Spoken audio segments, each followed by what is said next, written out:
un coup d'œil avec vous, Christophe, sur les market movers. Quelles sont les valeurs qui vous ont intéressé ?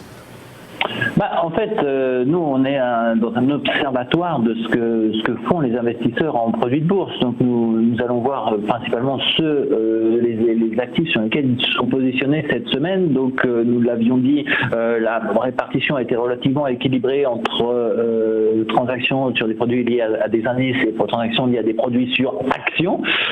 Donc, les indices, sans surprise, nous retrouvons le CAC et ceux en tête, et ce aussi bien sur les produits comme les turbos que sur les barans.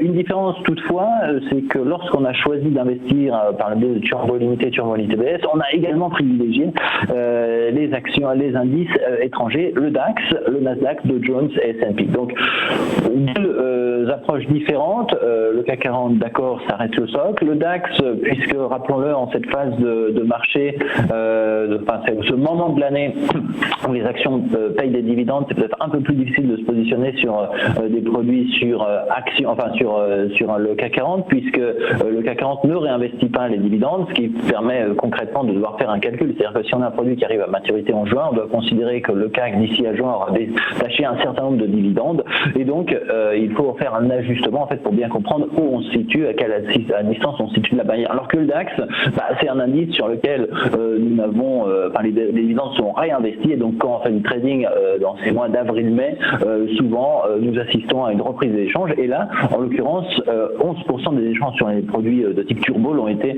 donc turbo limité, turbo limité baisse, l'ont été sur le DAX. Les indices américains, puisque c'est peut-être un peu plus loin, on voit des tendances qui se dessinent. Rappelons que sur Wall Street, ça fait, de toute façon, aux États-Unis, on rentre dans la période de croissance la plus longue jamais connue.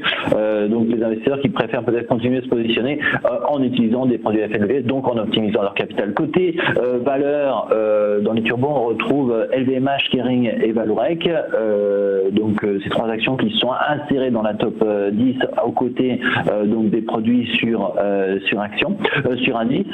Dans les barans, on voit que, et c'est la stratégie dont nous parlions, les investisseurs ont choisi de privilégier quand même beaucoup d'actions, puisque nous trouvons traditionnellement les bancaires, donc Société Générale, BNP et Crédit Agricole, mais également des valeurs qui sont peut-être un peu moins présentes dans la top 10 d'habitude. Donc on retrouve LVMH, qui est, on rappelle, était également l'une des valeurs les plus traitées sur les turbos, Crédit Agricole et Silor, Publicis, Orange. Donc c'est un ensemble de sous-jacents qui sont peut-être un peu moins habitués à se retrouver dans la top 10, donc un stock picking relativement éclectique de la part des investisseurs, et surtout on le sent bien, une attente de voir ces actions bouger. Surtout des actions, nous proposons une gamme complète de varans qui est émis donc tous les jours. Donc effectivement, si vous voulez saisir ces mouvements, pourquoi pas. Safran, dont nous avions parlé la semaine dernière, en léger repli, elle se place à la 12e position cette semaine.